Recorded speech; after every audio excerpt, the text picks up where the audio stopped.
Pai do Senhor, meus irmãos. Então vamos aqui mais uma lição, tentar acrescentar um pouco do nosso conhecimento, ver se a gente pode aprender um pouco mais de Deus aqui hoje. Então, lição de número 10, as adversidades não impedem o crescimento do cristão. Antes de começar na lição mesmo, mas eu imagino que todos os irmãos tenham lido, pelo menos dado uma olhada na revista, é muito interessante quando a gente olha já na verdade aplicada e esse motivo de oração de hoje. Porque a lição fala que as adversidades não impedem, mas quando nós lemos a verdade aplicada, elas já dizem. As adversidades são métodos pedagógicos de Deus para o crescimento. Então, já aqui a gente já tem um direcionamento de o que essa lição quer falar para a gente.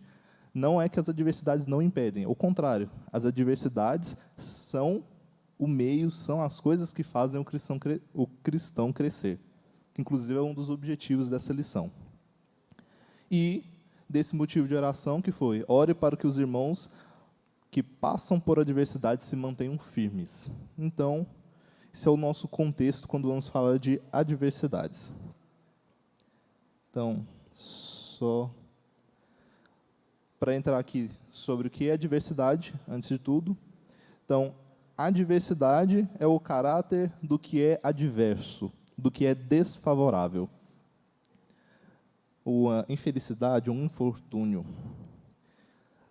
Nas citações, nós temos nossas leituras complementares, se nós formos ler Romanos 5:3, 8:35, 12:12, 2 Coríntios 1:4, toda vez que a gente está falando de adversidade aqui, na Bíblia a palavra que é utilizada é tribulação.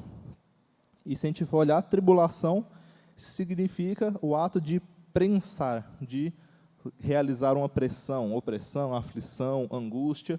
E ela vem, essa palavra tribulação que é usada, ela vem de uma raiz que significa o ato realmente de espremer as uvas no processo de fazer vinho. Então, realmente a tribulação vem de prensar, sofrer pressão.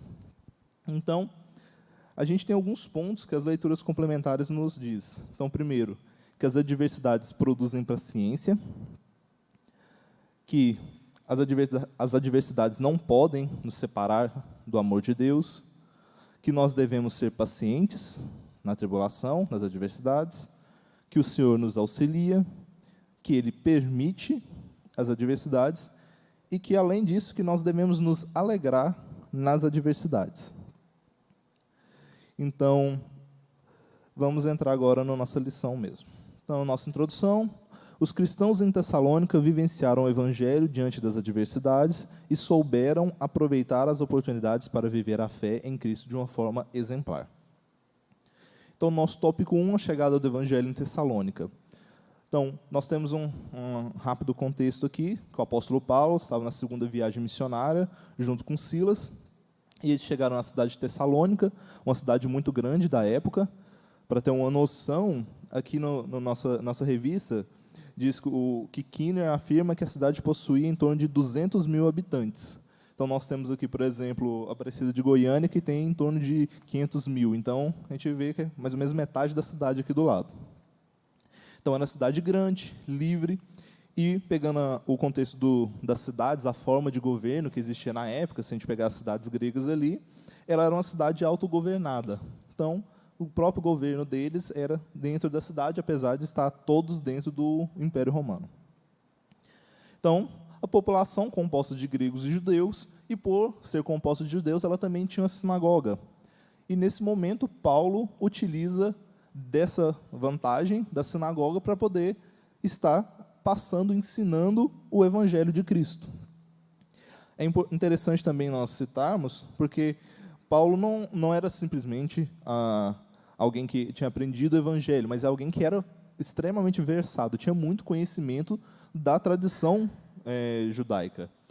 Quando nós lemos ao longo da história de Paulo, a gente vê que ele aprendeu aos pés de Gamaliel. E quando nós vemos isso, nós entendemos que o processo de ensino do judaísmo, ele tinha os passos. Então, todas as pessoas, todas as crianças, elas tinham um ensino, que seria tipo um ensino básico, que eles completavam, aprendendo a Torá, aprendendo a lei. E, ao findar dessa primeira etapa, as pessoas, os alunos, as crianças que já na fase adolescente, na verdade, que se desenvolviam, aprendiam bastante, eles passavam por um novo ensino. Então, eles continuavam uma etapa agora mais avançada. E aqueles que continuavam ainda, eles ficavam diretamente com um rabino, que era um doutor da lei, que ia ensinar pessoalmente, os dois juntos, numa caminhada. Então, quando a gente vê que Paulo aprendeu aos pés de Gamaliel, a gente está realmente dizendo que ele era alguém versado, conhecido dentro da lei. E, por isso, ele sabia como que era a estrutura, como era o formato, como que era a tradição deles. E aí, ele viu uma grande oportunidade de estar utilizando isso. Então, Paulo pegava e ia na sinagoga, e ali ele entrava em debate junto com o povo, com os judeus, a respeito dos temas. E, durante essas conversas, durante esse debate, durante esse ensino, ele mostrava o Evangelho de Cristo. Então, essa foi a oportunidade que ele teve, e ele teve um terreno fértil, ele teve uma grande oportunidade ali. Tanto que, quando lemos já nas cartas aos Tessalonicenses, nós vemos que ele diz que ali um povo que aprendeu, um povo que pode ser imitado, um povo que realmente entendeu o Evangelho, amou o Evangelho, abraçou esse Evangelho. Então, nós vemos sobre a questão da oportunidade em relação às adversidades, porque nós sabemos já que, nessa época, o cristianismo ele era visto, naquele contexto, como uma seita do judaísmo. Nós tínhamos o farisaísmo, que os fariseus, os saduceus, que eram fortes no meio do povo, e eles dominavam a questão, quando falava da religião, do povo judeu. Então, vem o cristianismo com pontos diferentes, com conclusões diferentes das que eles tinham. Então, ele é visto como uma ameaça. Então, a gente via que, ao longo das cartas, a gente vê ao longo do livro de Atos, que eles tinham pressão, eles sofriam pressão das pessoas que estavam ali em volta. Então, não simplesmente dos judeus, mas também dos demais, porque o cristianismo ele batia de frente não simplesmente com os judeus, mas também com os gregos, com os gentios, porque eles tinham uma visão de Deus, uma visão de mundo, e o cristianismo apresentava outra, e não só apresentava outra, como criticava duramente a deles. Enquanto os gregos tinham uma vida liberta, uma vida dada a muitas extravagâncias, o cristianismo já nos aponta a humildade, já nos aponta um outro caminho, outra direção. Então, era um lugar adverso, mas que tinha muita oportunidade. Então, nós vemos também aqui a questão do esforço e providência. Nosso texto nos diz, do relato de Atos, que Paulo prega a palavra por aproximadamente 3 sábados. Foram 3 semanas seguidas. Segundo o comentarista, ele fala que Paulo afirma que teve que trabalhar nesse período, então, provavelmente ele ficou ali em torno de 1 mês ou mais, e que ele trabalhava, então, ele se esforçava para poder não ser pesado aos novos irmãos. Então, a igreja estava sendo plantada ali, estava começando. Então, Paulo ele via que a melhor forma era ele trabalhar, ter o sustento dele para não pesar aos novos irmãos que estavam vindo. Entretanto, todo esse processo é uma demonstração gigantesca da providência de Deus. Porque nós vemos ele num contexto diferente, e mesmo assim, Deus sustentou ele, Deus proveu uma fonte de renda para ele, enquanto dava força para aquela igreja que estava nascendo. Então, nós temos o esforço e a providência de Deus. Igual eu já tinha mencionado, aqui continuando no nosso tópico, 1.3, as tribulações não impedem o agir de Deus.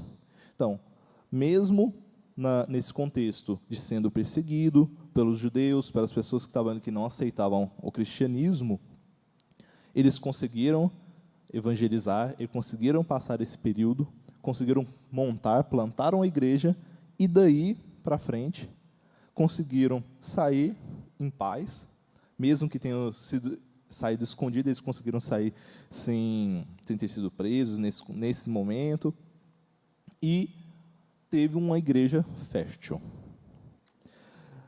No nosso comentarista, ele diz assim, em Mateus 13:33, Jesus Cristo apresenta a parábola do fermento. Lade afirma que quando uma pequena quantidade de fermento é colocada em uma porção de massa, inicialmente, nada acontece, mas de uma hora para outra acontece uma verdadeira transformação. Assim é a ação de Deus. Ele vai cumprir o seu desígnio, querendo o homem ou não. Então, aqui, esse primeiro tópico, a gente foca muito na questão de como aconteceu a chegada do Evangelho em Tessalônica, como Deus proveu, como foi o trabalho, como foi a abordagem de Paulo nesse período. Então, eu estou passando rápido os tópicos, porque eu quero depois a gente passar todos os tópicos, a gente começar a entrar nos pontos em si da diversidade, como Deus trabalha nesse crescimento. Mas se os irmãos quiserem qualquer hora parar, comentar, sintam-se à vontade. Então, vamos no tópico 2, cumprir a missão em meio às adversidades.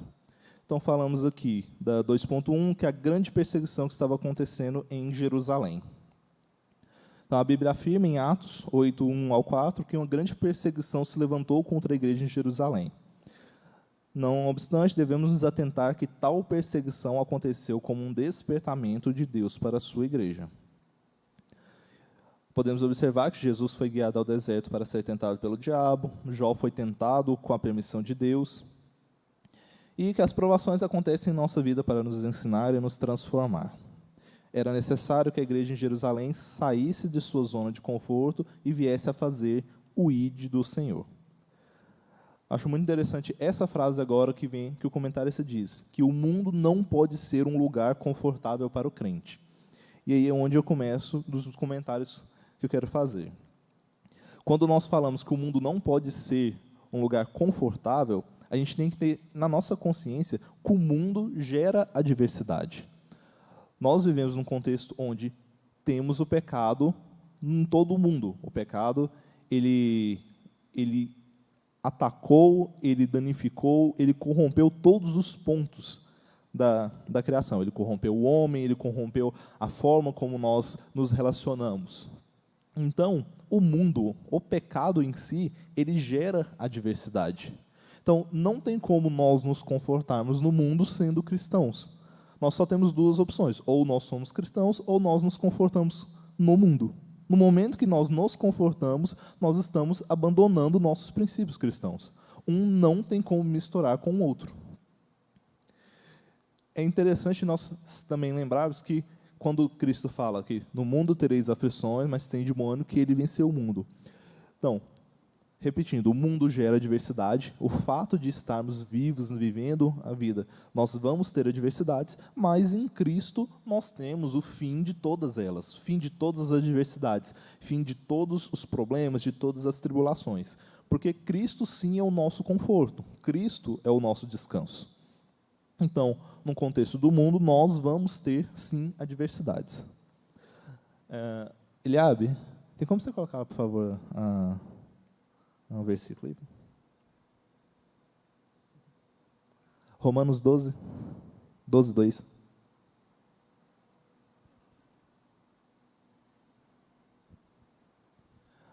E não sede conformados com este mundo, mas sede transformados pela renovação do vosso entendimento. Pegando só esse primeiro ponto, essa primeira parte do versículo. Quando a gente lê isso, obrigado, não vos conformeis com esse mundo.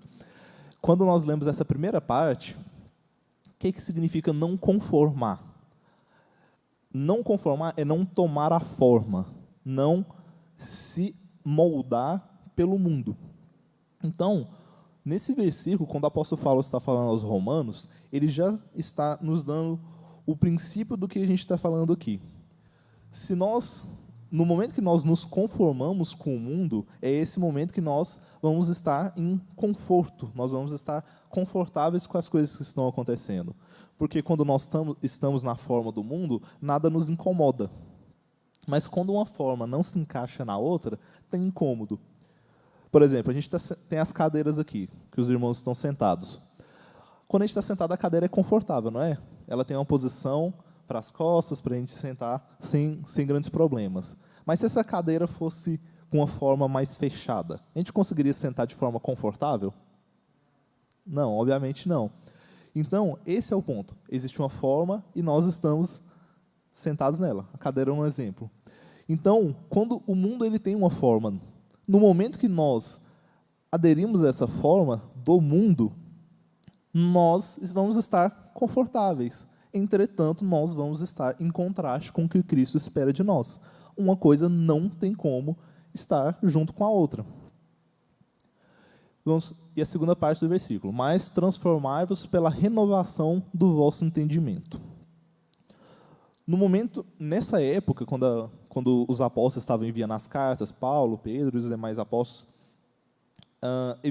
existia a Bíblia, apenas a Septuaginta, que era o Antigo Testamento, da tradução dos gregos, e não existia ainda um Novo Testamento.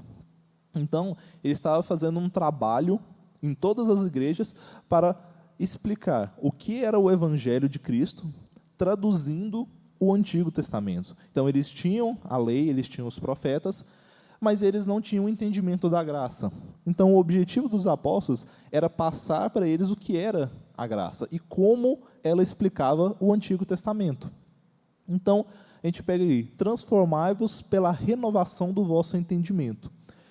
Então, quando se passava a entender mais da graça de Deus, entender mais da obra de Cristo, o que foi feito, qual que era o sentido e como ele se misturava com o Antigo Testamento, como ele traduziu o Antigo Testamento, eles seriam transformados. Só que eu também gostaria de pegar esse transformados e trazer para uma analogia. Não sei se alguns irmãos já viram como que faz um trabalho, você pegar, por exemplo, sucata, e tentar fazer um objeto, uma panela, alguma coisa assim. Não sei se alguém já viu esse processo. Mas você vai pegar aqueles materiais, aquele ferro velho, e você vai derreter ele. E depois de derreter, você coloca ele na forma que você quer. Mas quando você derrete aquele material, aquela sucata, ela tem impurezas nela. Ela tem sujeira, ela tem coisas que estão dentro dele. E quando você esquenta, que você derrete, o mesmo processo quando se derrete o ouro ou qualquer coisa do tipo, essas impurezas elas vão subir. E quando essa impureza sobe, quem faz esse trabalho, ele vai lá e retira ela, por causa que as impurezas elas vão ter efeitos no nosso material. Então, eles retiram essa impureza e dá a forma nova que se quer. Por que eu estou trazendo essa analogia? Quando a gente fala do Evangelho, a Bíblia fala de alguns exemplos, algumas parábolas, analogias também de ser provado pelo fogo, todo esse processo. Quando a gente fala de ser provado pelo fogo, então é realmente Deus pegando nós no mundo, aqui nós, a sucata, aquele que não está aproveitado, aquele que está no lixo, ele pega e ele vai transformar em algo útil para ele. Quando ele faz esse processo, ele vai retirar as nossas impurezas. Então, ele pega nós numa condição mundana, em pecado, nos prova e tira nossas impurezas e dá uma nova forma. Entretanto, se nós nos conformarmos com o mundo, se nós tomarmos a forma do mundo novamente, o que deve acontecer? Então, ele tem que passar pelo fogo novamente, tirar as impurezas e voltar para a forma correta. Então, isso é um lembrete que o apóstolo Paulo dá sobre as dificuldades do cristão. Só que o processo de pegar a sucata e passar pelo fogo, pensando que nós somos essa sucata que está sendo transformada, é um processo dolorido, é um processo adverso.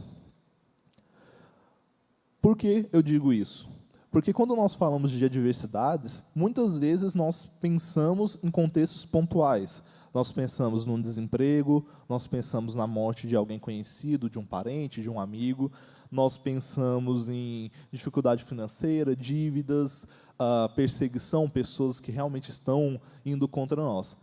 Só que a adversidade ela não é pontual na vida cristã. A adversidade ela é constante.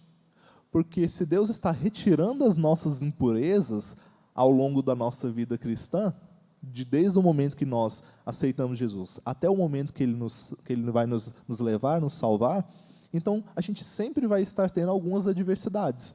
Entretanto, umas maiores, outras menores. Algumas têm a ver com, realmente, o desemprego, vai ter a ver com a morte, com todas essas situações que fazem parte da vida, mas tem outras que são internas. Quando dizemos, ou se o pecado corrompeu todo homem, tudo que nós somos, para Deus tirar essa impureza, ele tem que estar realmente destruindo o que eu era antes e transformar eu em uma coisa nova. E esse processo é um processo adverso, é um processo dolorido, é um processo que nós temos que passar durante a vida cristã. Então a gente vai ter adversidades. Muitas vezes nós focamos muito na vida cristã, a gente vive de vitória em vitória, só que a gente tem que lembrar que para ter vitória em vitória você tem luta em luta. Para cada vitória você passou uma luta. Só que elas vão mudando, elas vão se tornando mais fáceis durante a caminhada cristã, porque se as principais impurezas foram sendo retiradas, os pecados nossos foram sendo purificados, no final da nossa caminhada cristã, quanto mais perto estivermos de Cristo, mais fácil vai ser, mas a gente ainda vai ter adversidades. E é por isso que eu falei que esse motivo de oração é muito importante. Ore para que os irmãos que passam por adversidade se mantenham firmes. A Bíblia fala que a oração do cristão pode muito em seus efeitos, e as adversidades, elas batem muito forte nas pessoas, nos irmãos. E nós temos que orar para que alguém que está em adversidade, ele possa passar com mais facilidade. Que ele possa confiar mais no Senhor e crescer nesse processo da caminhada cristã. Outro ponto. Ainda continuando na analogia que eu falei das impurezas, da retirada das impurezas. Esse é um pouco da minha área de formação, por isso eu gosto de usar esse exemplo. Mas quando a gente está trabalhando com metal, as impurezas ela tem um ponto que a gente gosta no processo de produção, que quando a gente tem um metal puro, ele é maleável. Cada vez que a gente vai adicionando alguma impureza nele, ele vai se tornando cada vez mais resistente, mais firme.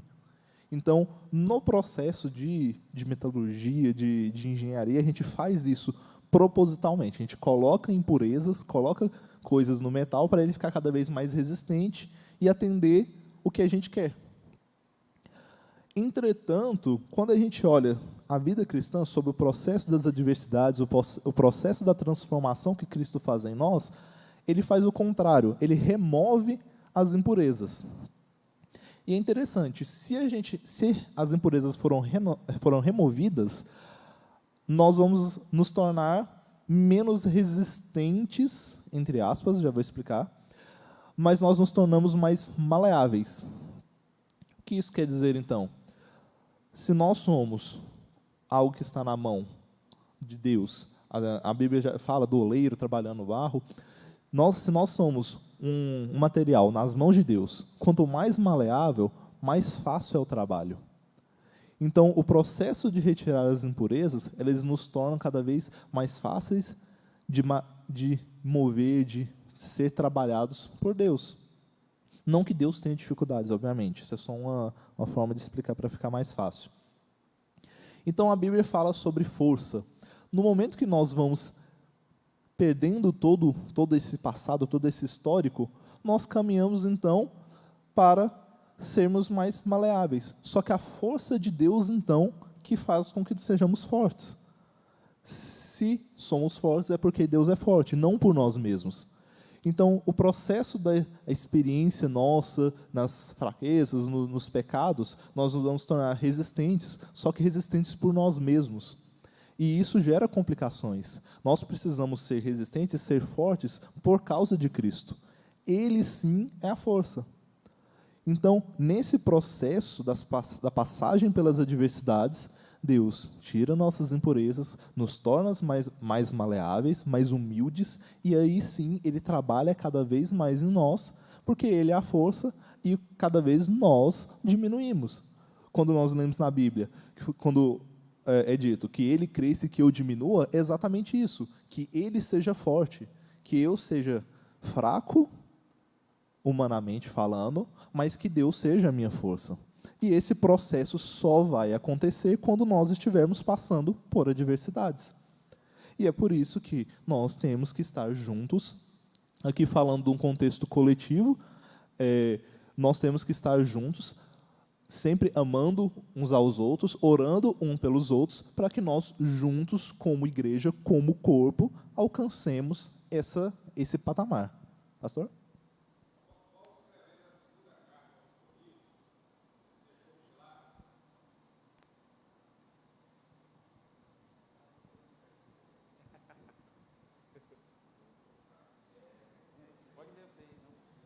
Quando o apóstolo Paulo escreve a segunda carta aos Coríntios, ele deixa isso aí bem claro, o porquê do regozijo dele nas perseguições, que é justamente o fogo que vinha o purificar, né?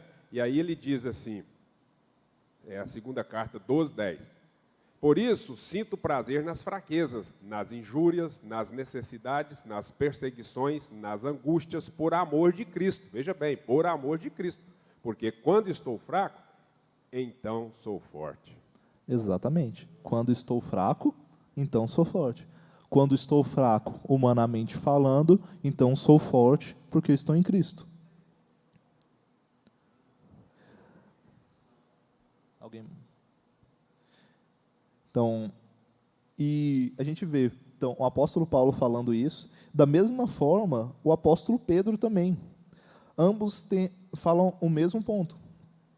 O apóstolo fala que se alegra e diz que quando é fraco é forte, e o apóstolo Pedro fala em que vós grandemente vos alegrais, ainda que agora importa, sendo necessário que estejais por um pouco contristado, esteja triste com várias tentações, para que a prova da vossa fé, muito mais preciosa do que o ouro que perece e é provado pelo fogo, se ache em louvor e honra e glória na revelação de Cristo. Então, a gente vê que esse realmente é o processo.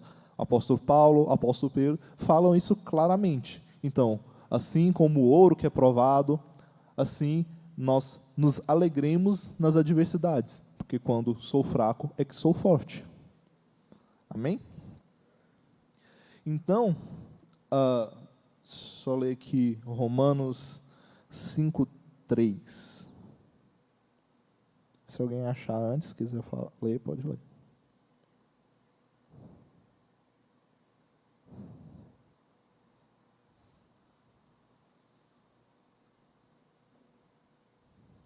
Obrigado. E não somente isto, mas também nos gloriamos nas tribulações, sabendo que a tribulação produz paciência. Então, a gente vê os apóstolos falando que eles se alegram nas tribulações, mas eles não só se alegram, eles gloriam, eles dão glórias, eles agradecem a Deus pelas tribulações, pelas adversidades, porque eles sabem que nesses momentos que eles adquirem as características que vêm de Deus.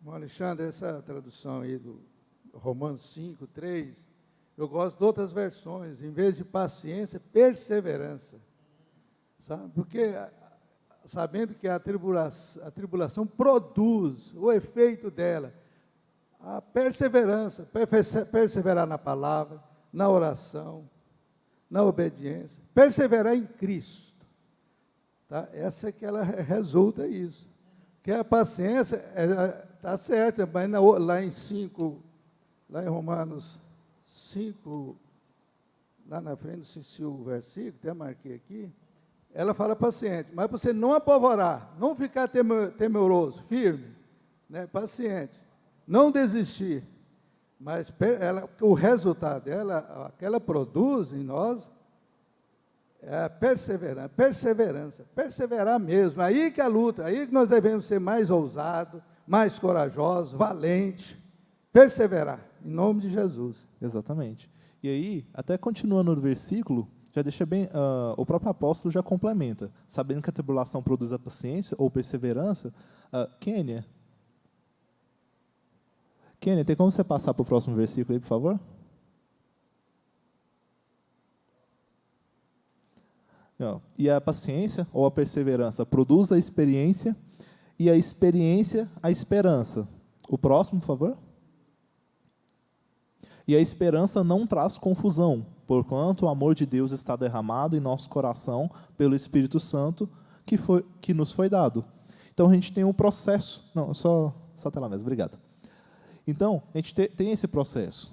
Então, nós passamos pelas adversidades, essas adversidades, elas produzem em nós paciência ou perseverança, que produz a experiência, que produz a esperança. Então, quando a gente fala que o cristão tem a esperança verdadeira, a esperança em Cristo, a gente está apenas resumindo, digamos, o versículo. Se eu falo que eu tenho esperança verdadeira em Deus, eu estou falando que eu tenho uma experiência, que eu tive uma perseverança, paciência, construída pelas adversidades, estas quais eu glorio a Deus, porque eu sei que é elas que vão gerar isso em nós. Então, essa é o passo que a gente tem que fazer. Passar pelas adversidades, entendendo que essas adversidades são parte do processo da vida cristã. Igual eu mencionei, elas não são simplesmente pontuais, elas fazem parte da nossa caminhada. Nós vamos ter adversidades, mas quando nos humilhamos em Cristo, Deus vai nos dando força para que nós vamos vencendo sempre cada uma das nossas lutas. Lutas maiores, lutas menores e assim por diante. E a gente vai ter sim o nosso conforto, mas diferente das pessoas que se acomodam no mundo, o nosso conforto vai ser em Cristo. É interessante nós lermos essas passagens, tanto Romanos, 2 Coríntios, Tessalonicenses, 1 Pedro, que todas essas cartas, todo o texto que é dirigido à igreja, apesar dele falar de coisas da vida, coisas momentâneas, ele está sempre apontando para a salvação final em Cristo. O momento do arrebatamento, o momento que vamos estar com Deus na glória. Porque eles sempre falam de adversidades nessa vida, entretanto, nós temos o porvir, entretanto, nós temos a glória. Então, todas essas cartas, elas são dirigidas à igreja numa viva esperança da salvação, numa viva esperança de estar com Cristo, de realmente o corpo estar unido na glória. Como disse, existe sim os pontos da vida cotidiana que são citados pelos apóstolos, nós sabemos disso, que eles falam dos relacionamentos, eles falam do vestir, eles falam do tratar, do que comer, mas todas as cartas, elas sempre estão voltadas na glória, todas as cartas sempre estão voltadas no final.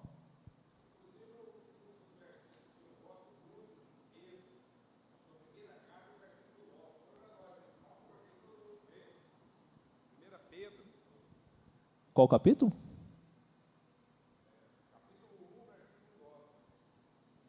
Se for na atualizada, melhor ainda, como diz o pastor Machado. Aí, ó. Exatamente, alcançando o fim da vossa fé, a salvação da alma. Que é o ponto, como eu mencionei. E esse é sempre a mensagem. O Evangelho, ele fala das boas novas de salvação. É o Evangelho da salvação. Então, o foco das cartas, o foco da mensagem do Novo Testamento é a salvação. É a busca constante por essa salvação, a busca constante por estar com Cristo. Então, a gente chega nisso, obtendo o fim da vossa fé, a salvação da vossa alma. Amém?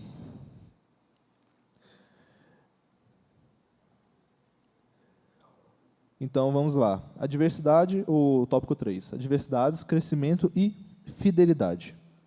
Consciência de que a palavra é de Deus. Então, o apóstolo Paulo menciona na carta aos Tessalonicenses sobre a questão da diferença entre a palavra que vem de Deus e a palavra que vem do homem.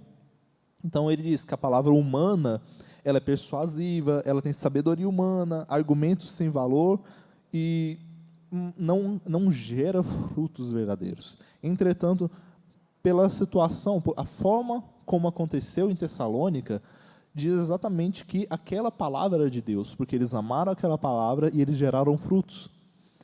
Tinham confusões? Tinham confusões. E exatamente por causa disso houve as cartas. 1 Tessalonicenses, 2 Tessalonicenses. As duas cartas, elas são dadas exatamente para tirar as confusões, porque via que ali havia um evangelho genuíno. As pessoas realmente acreditavam no Cristo. É preciso desejar e buscar a vontade de Deus e é preciso saber lidar com os sofrimentos. Então, desejar e buscar a vontade de Deus. Aqui o nosso comentarista fala tanto das analogias que Pedro e Paulo fazem a respeito do leite espiritual, como a palavra é um leite para aqueles que estão nascendo na fé, da mesma forma que o leite é o alimento de um recém-nascido.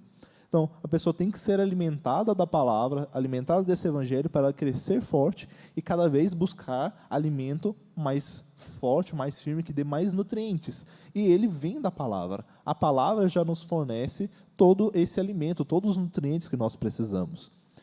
E nós precisamos saber lidar com os sofrimentos. Se nós lermos todo o Novo Testamento, mas toda a Bíblia como um todo, mas falando no contexto já da igreja, a gente vê que a igreja lidou com muito sofrimento. A gente vê o próprio Cristo sendo crucificado, nós vemos a perseguição que aconteceu nos primeiros anos, os apóstolos que foram martirizados, vários deles, a igreja que foi espalhada, que foi perseguida depois, no início. E tudo isso, inclusive, só fez a igreja crescer, que a gente vê que é o outro lado, quando a gente diz que Deus que nos conforta, Deus que nos sustenta. Aqui do 2 Coríntios 1,4, nas leituras complementares, fala que do Senhor que nos auxilia na nossa adversidade. Então, Deus que deu a força para a igreja continuar e para a igreja crescer, com esse processo que aconteceu. E nós vemos agora, quando fala de se confortar para o outro lado. Quando nós vemos, em que momento que a igreja, que nós entendemos que a igreja começou a se sujar, entrar com mais problemas. A partir do momento que a igreja estava ali junto com o Império Romano, andando de mãos dadas. A gente vê que a igreja cresceu, inflacionou, ou seja, cresceu em número, mas que várias coisas foram entrando na igreja que não tinham na Santa Escritura, nas Santas Escrituras. Então, no momento que a igreja foi se confortando com o mundo, foi o momento que a igreja foi se afastando do que os apóstolos ensinavam. Então, a igreja passa, sim, por sofrimentos, entretanto, esses sofrimentos, eles vêm, as adversidades vêm da parte de Cristo e Ele nos sustenta nessas adversidades. Pastor?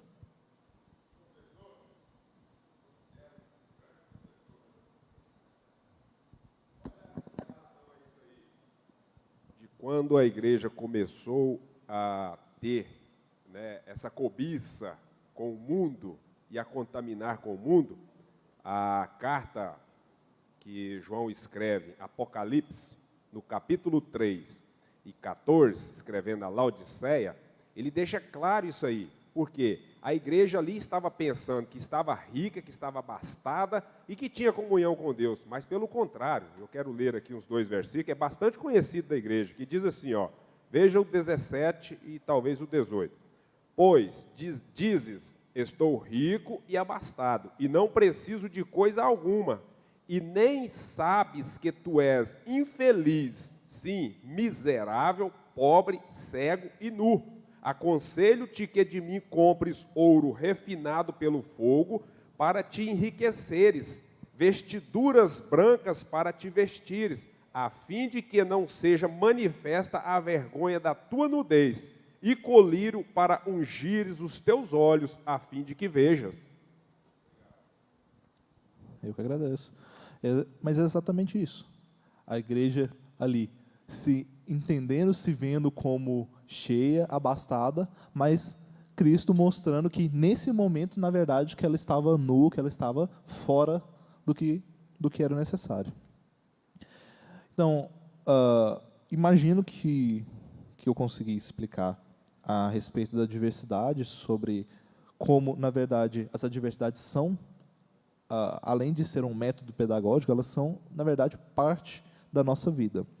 E aí eu queria pedir novamente que colocasse na tela, por favor, 1 Pedro 5, a partir do verso 6. Humilhai-vos, portanto, sob a poderosa mão de Deus, para que Ele, em tempo oportuno, vos exalte, lançando sobre Ele toda a vossa ansiedade, porque Ele tem cuidado de vós. Sede sóbrios e vigilantes. O diabo, vosso adversário, anda em derredor como leão que ruge, procurando alguém para devorar. Resistirem firmes na fé, certos de que sofrimentos iguais aos vossos estão cumprindo na vossa irmandade, aos vossos irmãos espalhados pelo mundo. Aí só mais o 10. Ora, o Deus de toda a graça, que em Cristo vos chamou à sua eterna glória, depois de terdes sofrido por um pouco, Ele mesmo vos há de aperfeiçoar, firmar, fortificar e fundamentar. Então, aqui o apóstolo Pedro já deixa bem claro para a gente. Ele, o próprio Deus que nos chamou, depois da gente passar por depois da gente ter sofrido, na outra versão fala que depois de ter padecido um pouco, Ele mesmo vai nos aperfeiçoar, nos firmar, nos fortificar. Então, estejamos confiantes sempre em Cristo, porque nas adversidades, Deus está trabalhando em nós, Ele está nos transformando para que sejamos realmente varões valorosos, varões da forma que Ele deseja. Mas, além de tudo isso, depois de termos sofrido, depois de termos padecido, Ele mesmo nos fortificará, Ele mesmo nos aperfeiçoará, Ele nos firmará e Ele nos fundamentará. Amém? Eu agradeço a oportunidade e eu devolvo ao evangelista Abson.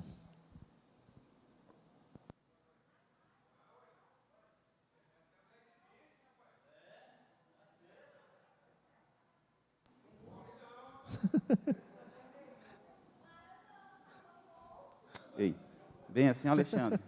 Obrigado, viu? Deus abençoe, cara. O Alexandre vai falando aqui, eu vou... O Alexandre vai falando e eu vou empolgando ali, eu vou viajando, porque a palavra... Aqui, ó, se quiser. A palavra é bênção, viu? Ele lendo aqui, e eu ia fazer uma pergunta, mas eu fiquei segurando para poder fazer a pergunta, né? Tipo assim, se a pessoa estiver passando pela aprovação, né, pela purificação, e ele fraquejar? Porque, por exemplo, você comparando aqui com a questão do metal, vai adicionando propositalmente algumas impurezas para ele fortalecer. E no nosso caso, a gente vai, então, tirando as impurezas, o Senhor vai tirando as impurezas para a gente poder se tornar mais maleável, porque aí eu vou ficar realmente estando à disposição para poder ser usado pelo Senhor. Mas se a pessoa está na adversidade e ele fraquejar?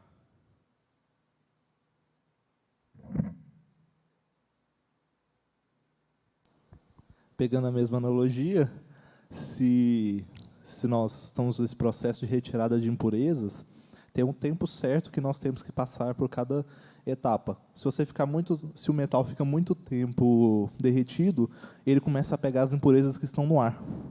Então tem o tempo certo. Cada aprovação, cada adversidade, ela tem um tempo certo. Se por algum acaso falha, o que vai acontecer é que tem que ser provado de novo. Então, se a impureza entrou ali no processo de solidificação, de tomar a forma que eu queria, então eu passo de novo por esse processo para retirar aquela impureza. Então pode ser mais doloroso ainda o processo? Pode ser mais doloroso. Tá bom, obrigado. Deus abençoe, Alexandre. Foi uma bênção, viu? Nossa, e eu sou fã do Alexandre, falo para ele ali no curso de teologia, e agora, quando ele começou a apertar nas perguntas lá no curso de teologia, eu tive que ficar assim, né? Eu tive que dar uma recuada com as perguntas do Alexandre, e com os questionamentos que ele aperta ali, com os argumentos. Então, parabéns, viu, cara? Muita bênção.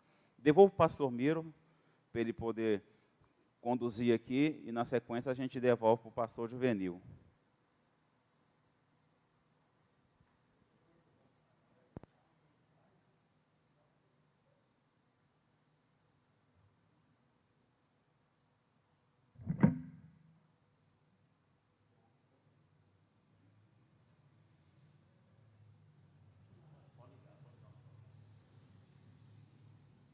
A paz do Senhor, graças a Deus.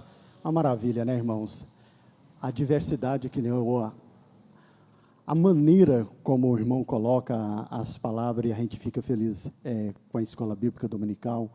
Eu quero até fazer uma colocação. Nós temos pessoas com mais idade, assim, como o pastor Juvenil, eu, o pastor Wagner, né, que tenham algumas experiências mais de vivência, e nós temos também jovens já ministrando a palavra de Deus de uma forma tão bem, né? E a gente fica alegre com isso, sabendo que a Escola Bíblica Dominical tem dado resultado, porque o fruto da Escola Dominical é nós ver a nossa juventude assumindo este lugar, né? Que é tão importante. Eu estava falando com a irmã Kênia, que vai iniciar um trabalho agora, a partir do dia 6, ela vai falar isso à noite, os irmãos já viram isso nas redes sociais, depois ela vai falar a respeito disso, que também já vai alavancando, né, o conhecimento das pessoas, vamos até estar estudando aí, e ouvindo, orando, buscando, é o livro de Provérbio, né? Então vai ter aí ensinamento no decorrer destes 30 dias, a partir do dia 6, se não me engano meu. A Escola Bíblica Dominical é bastante importante. Eu gostei muito da analogia quando se faz da impureza, até porque a gente que mexe com estrutura também tem todo esse cuidado quando se vai fazer um pilar, uma viga, a areia, ela quem ser selecionada, quem tirar toda a impureza, não pode haver impureza. Por quê? A impureza tira a resistência daquela coluna ou daquela viga. E da mesma forma, o cristão, quanto mais impureza, mais fraco ele vai estar. Ainda que a Bíblia fala que ele vai estar forte para o mundo, porque está vivendo um mundanismo, uma carnalidade. Então, à medida que nós vamos aperfeiçoando, vai se tornando maleável, né, como bem explicado pelo irmão, e nós vamos criando resistência em Deus, né? Nós ficando mais forte. Então, não vai ser qualquer vento de doutrina ou qualquer coisa que vai nos afastar de Deus. Então, são lições maravilhosas, né? Pastor Juvenil já vem vindo, né, para assumir aqui, que nos ensina no dia a dia, né? E vem muito contemporânea, né, para esses dias que estamos vivendo, onde nós enfrentamos uma dificuldade muito grande com relação à pandemia, à enfermidade, morte, enfim, muitas das coisas, e às vezes alguns baquearam no meio dessa trajetória, e nós vamos aprendendo com uma lição como esta, que no meio das adversidades, no meio das lutas, nós nos fortalecendo, porque é um aperfeiçoamento de Deus para a nossa caminhada cristã. Então, a luta, ela não é coisa ruim. Nós aprendemos isso aí no decorrer do trimestre. Ela é coisa boa, que ela está tirando as impurezas e está nos colocando mais firme diante de Deus. Pastor Juvenil já vem para fazer aí as considerações finais e o encerramento. Deus abençoe, Alexandre. Eu já falei para a irmã Kênia ali que trabalha com a mocidade, nós temos ali a classe da mocidade, está muito bonita a classe da mocidade, está aprendendo, que jovem que se destaca, que gosta de ler, que já está num seminário e quiser oportunidade, a Escola Bíblica Dominical, ela tem oportunidade para o jovem. Nós não somos daquilo, fala assim, não, só os velhos que falam. Negativo, irmão. A gente aprendemos e muito com o jovem, até porque nós tendemos, quando nós temos mais idade, de ficar muito conservador.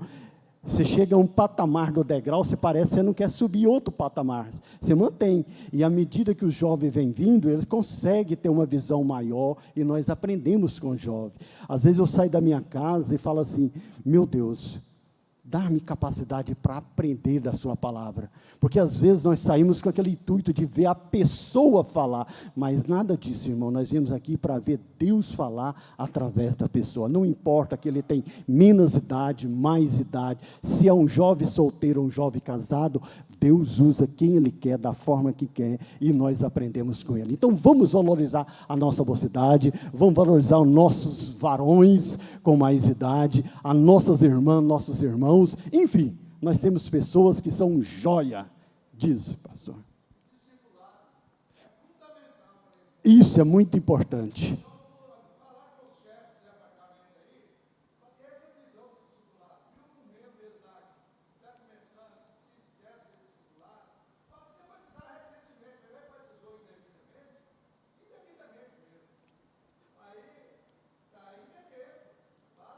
Encaminha que nós vamos dar um destino. Uhum.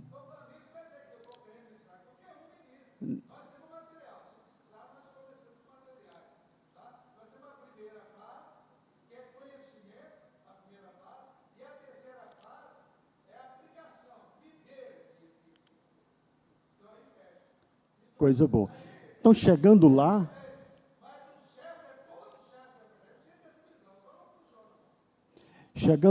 assim, aqueles jovens recém-chegados, nós estamos agora já anotando as pessoas e vamos trabalhar com isso. Vamos encaminhar para a sala. Ainda que eu sei que lá a irmã Marinéia, ela tem feito esse papel. No meio do jovem, eu tive lá mais a irmã... Não, a pastora. Não, é a pastora. A pastora Gerci, o pastor Juvenil. A sala tem ensinado ali... olho no olho, né? Bastante interessante. Ele pergunta e resposta, aprende muito, mas mesmo assim, conforme o pastor Zé Machado falou, nós estamos abrindo aí uma sala para aqueles novos crentes, além do ensinamento que tem ali, o adolescente, jovem, recém-chegado, pode ser encaminhado para ter um trabalho direcionado para ele, a fim de fortalecer, consolidar, enfim, todo aquele trabalho de discipulado que é o ensinamento para essas pessoas. Então, irmãos, cada departamento eu sei que está trabalhando, continua trabalhando. Você vê o projeto ali da irmã Kenny da Mocidade, que vai envolver toda a igreja, é bastante interessante. Desde já, eu já chamo a atenção, já tomando a frente ali da irmã Kenny, já vai falar isso, os irmãos já vê. Eu falei, além de lançar nas redes sociais, porque eu vou falar a verdade, irmão, eu pego muito pouco ali. Me desculpa dizer, são muitas informações e a gente que trabalha, são muitos grupos, são muitas coisas. Eu posso até dizer para vocês, 95% eu nem olho, a menos que ela seja diretamente no meu particular. Porque não dá, é muita informação. E agora as informações, tem muitas coisas além daquilo que é a informação. Então, aí vai ficando mais complicado. Então, faz necessário, às vezes, para a pessoa do meu tipo, que não fico ali toda hora nas redes sociais, às vezes, o comunicar aqui, através dessa coisa antiga aqui, que é o microfone, às vezes, nós vamos pegar mais fácil e vai divulgar mais. Eu sei que o mundo jovem é mais rápido, é mais dinâmico, ele chega mais rápido através das redes sociais, mas para nós que já, como diz o pastor, já cinquentou, o negócio é da coisa mais lenta. Então, pega nós nas coisas mais lentas e nós vamos estar ajudando a mocidade, tá, irmãos? O trabalho, eles podem até questionar, mas como é que você sabe disso? A gente dá uma curiada de vez em quando, mas tem aqueles que não faz essa olhadinha não, tá, irmão? Pastor Juvenil vai comentar.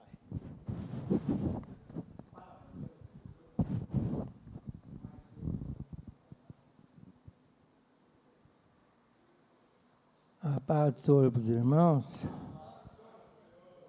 Essas lições cada vez mais melhor, não é isso? Eu estava observando aqui no tópico de 2.2,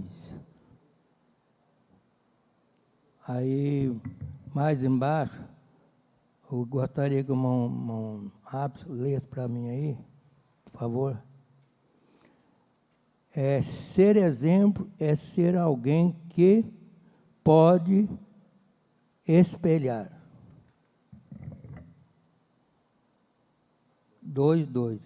Ser exemplo é ser alguém que pode espelhar. Ser exemplo é ser alguém que se pode espelhar. Observa bem esse texto aí. Nós devemos seguir os passos do Mestre, viver uma vida como ele viveu e amar como ele amou. Jesus disse que nós seríamos reconhecidos como discípulos dele se nós nos amássemos uns aos outros. João 13:35. Irmãos, aí é uma comparação que jamais o homem vai chegar na posição ou na qualidade de pureza em que Jesus viveu. O homem jamais. Essas pessoas que estão como diz, nesse estado já de que foi transformado, eles já estão todos no céu. Aqui está dizendo muito claro para nós aqui, e vendo aí, o exemplo é Jesus.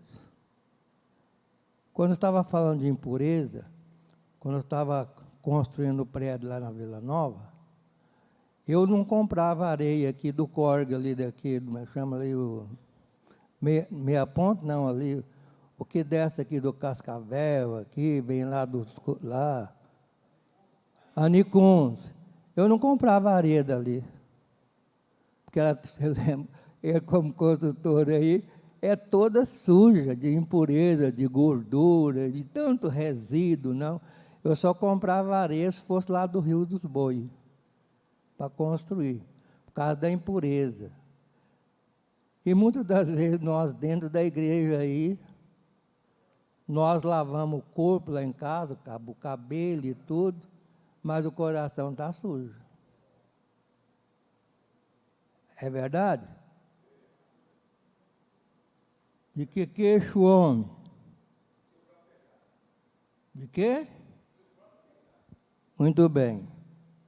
Continua lendo aí o suplemento do professor, desse mesmo texto. Nós, ainda hoje, Ainda hoje, afirmando para nós, viu ela aí.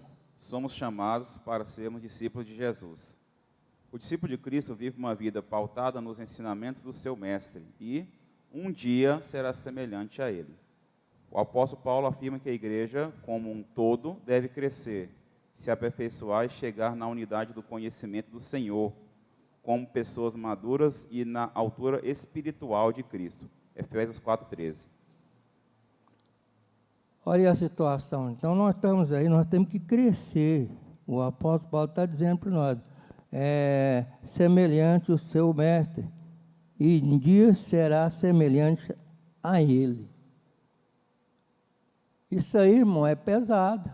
Um dia ser semelhante a ele. Qual foi a semelhança de Jesus depois dele ressuscitado? Qual foi a semelhança dele? O que Tomé achou nele? Quando falaram para Tomé, ele não estava presente na hora que Jesus esteve ali, ali nos 11, Tomé não estava, o que Tomé achou dele? O que ele falou? Tomé falou o quê? Eu só creio vendo ele tocar local que foi feito isso.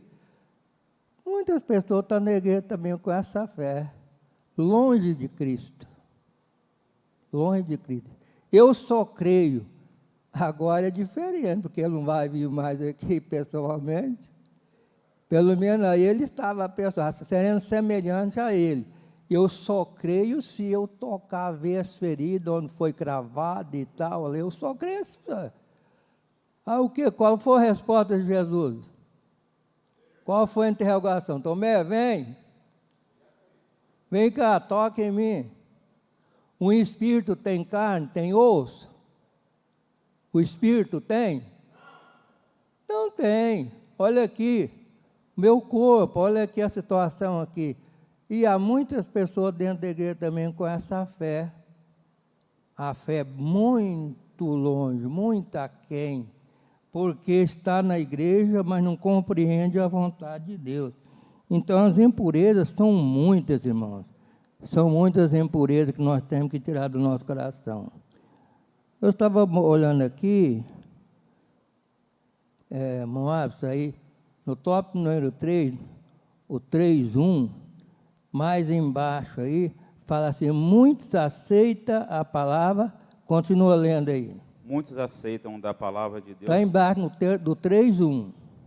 Muitos aceitam da palavra de Deus somente aquilo que é conveniente a si mesmo. Um evangelho diferenciado daquilo que foi vivido pela igreja primitiva.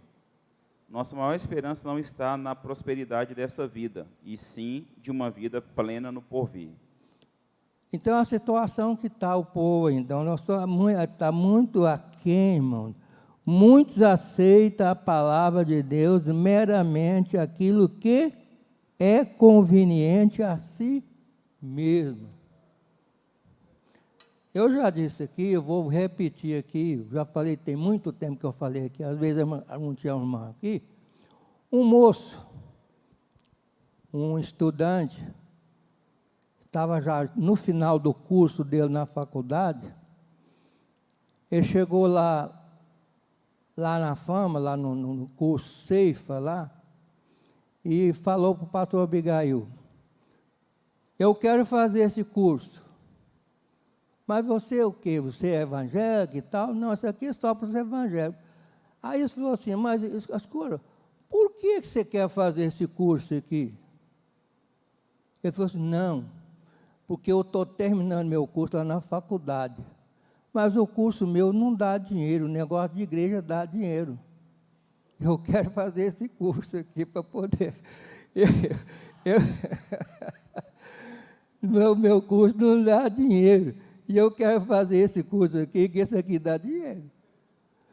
Então, irmão, é a vida hoje, tá? A mesma coisa, nunca mudou, não. Isso tem uns tempos atrás aí, foi o pastor Begão que contou para nós lá, na nossa reunião lá.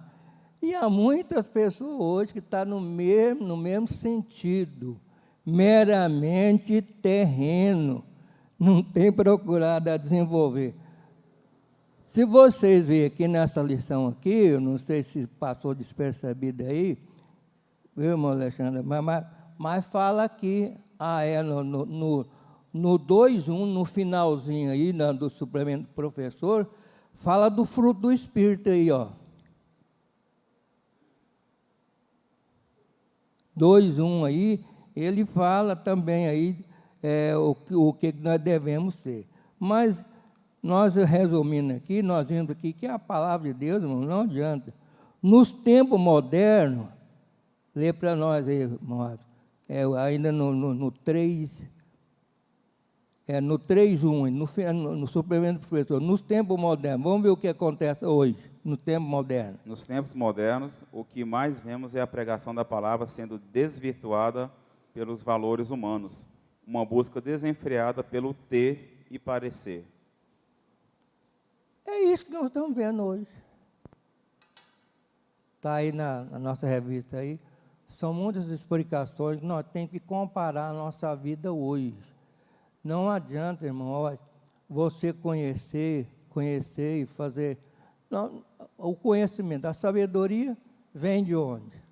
Nós estamos aí. Nós estamos aí com o tempo. Terminou, né, a campanha, né? A que vem do alto. Ah, não terminou, não? Então, ela continua. A sabedoria vem do alto. Terminou, né? Acho que foi a última, foi agora, né? Foi agora, terminou. Estava por fora, desculpa aí. Então, buscar as coisas que são de cima. Então, nós temos que entender, irmão, que a salvação, quem vai dar ela é Jesus Cristo. Mas depende da minha pessoa e da sua pessoa. Você que vai escolher, você está escolhendo, vai escolher não, você está escolhendo para onde você quer ir, ou para onde você quer ir morar. Aonde você quer morar? Aonde você quer morar? Para baixo ou para cima? A terra é maldita até quantos metros ela é maldita? Até quanto?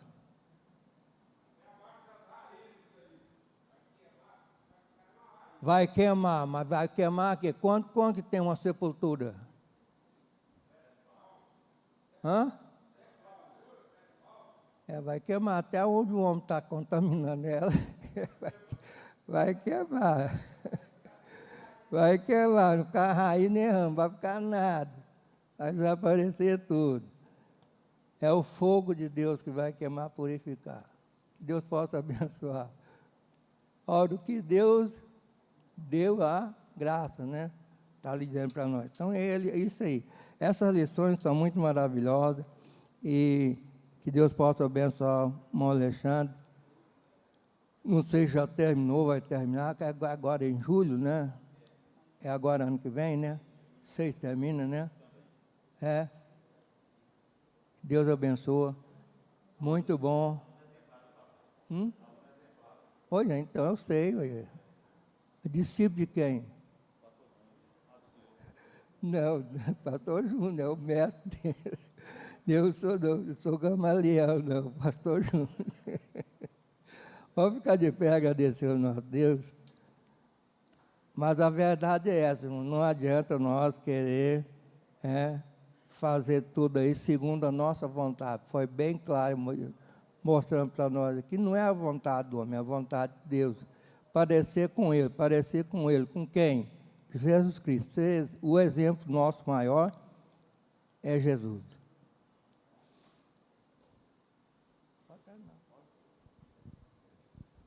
Agradecemos os irmãos, tá, que estiveram conosco aí, cada um, Deus abençoe grandemente mesmo. Tem hora que eu fico pensando em ser visitante, aí eu não quero apresentar porque acho que não é, eu devo estar meio por fora.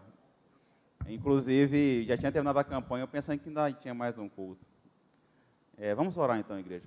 Senhor Jesus, obrigado por essa manhã tão especial aqui, cada um que esteve conosco, visita ali, Senhor, a pastora Dalva, restaura a saúde, coloca as suas mãos, Senhor, e completa um milagre na vida dela, assim como o Senhor tem feito nas nossas vidas. Cada um que está aqui hoje, Pai, se porventura não estiver bem de saúde, fortalece, restaura, dê esperança, alegria, e abençoa aqueles que não estão aqui, mas estão acompanhando, estão orando pela obra, estão intercedendo pela obra. O Senhor é bom e o Senhor abençoa essa manhã nossa, e que nós saímos aqui um pouco mais fortalecidos e compreendidos da sua palavra. Muito obrigado, meu Senhor Deus, agradecemos em nome de Jesus. Estenda suas mãos, por favor. Que o amor de Deus, graça, a comunhão e a consolação do Santo Espírito de Deus esteja sobre as nossas vidas, não só hoje, mas para sempre. Todos digam amém. Terminado em nome de Jesus.